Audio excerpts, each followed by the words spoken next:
Hello everyone, and welcome back to the channel. Regular viewers of My 600 Pound Life on TLC can pretty much know what to expect when they tune in for an episode. The hour-long show chronicles the weight loss journeys of patients who at their heaviest weigh 600 pounds or more. Based in Houston, Dr. Now performs weight loss surgery on patients who are desperate to improve the quality of life before it's too late. And while their journeys are never easy, it's worth it to be able to reclaim their lives and accomplish goals they have previously given up on. In today's video, we're going to list some of My 600 Pound Life's moments that were unconscionable. Number 1. It's not particularly surprising that some of the romantic partners of the stars in the show are especially attracted to overweight women. While there's nothing wrong with being attracted to larger people, reducing them to someone you're only with because of their size is where it becomes problematic. That was the case for Zaylin, whose husband Gareth was exceedingly forthcoming that he only likes larger women. Zaylin weighed over 600 pounds and was so desperate to earn money for gastric bypass surgery that she even started modeling for fat fetish websites. This is where the couple met after Zaylin posted pictures of herself. Eventually, they got married and had a child, but when Zaylin decided she wanted to do something about her increasingly dangerous size, Gareth wasn't supportive at all. He was so unsupportive of her weight loss journey that they eventually divorced. Number 2.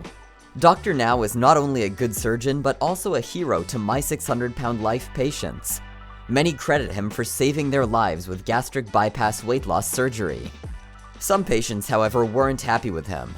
Michelle Park was one of them, claiming Dr. Now had left a tube inside her following a 2012 procedure, and 24 months later it punctured her colon.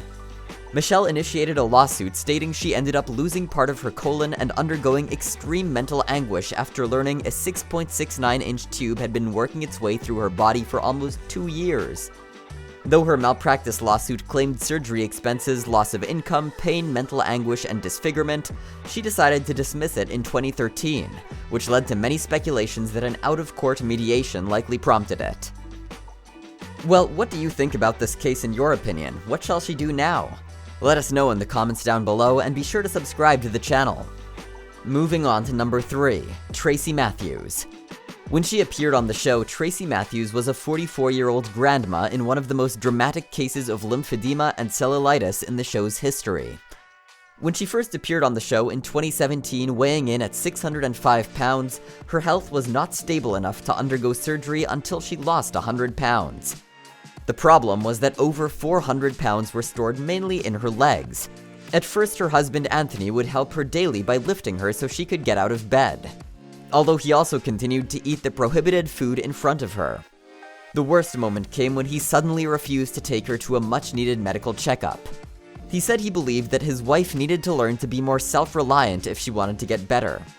Luckily, Tracy was really determined. After losing the weight and going through surgery, her lymphedema had become controllable, and her relationship with her husband had taken a turn for the better. Number 4. Cynthia Wells had a ton of responsibility as a single mom of 5 children, but that was becoming more difficult because of her weight at 610 pounds. Cynthia was becoming less motivated to leave the house and more exhausted when she had to move. Sadly, that was also the case when it came to following Dr. Now's program. She managed to earn herself the reputation of being one of the most bull-headed stars of the show. At one point, she even called Dr. Now's program bullshit and returned home to Oklahoma City. By the end of her episode, Cynthia's weight loss had stalled and she was deep in denial about her emotional eating habits. Luckily, things were better in her follow-up episode as she managed to lose weight and was down to 361 pounds. Number 5. Pauline. Pauline had herself certified as the world's heaviest woman in 2011, which is why she appeared on My 600 Pound Life. She even appeared on the Dr. Phil show as well. By the time Pauline asked Dr. Now for help, she'd weighed 678 pounds and her health was beginning to really suffer because of it. But she was resilient, even telling Dr. Now that he was overreacting when he wanted her hospitalized to get her weight under control. Pauline continued to be obstinate even after she had weight loss surgery, repeatedly butting heads with Dr. Now. That brings us to the end of today's video. Thanks for watching. Anyways, be sure to leave a like to the video if you enjoyed it, and we'll see you guys in the next one.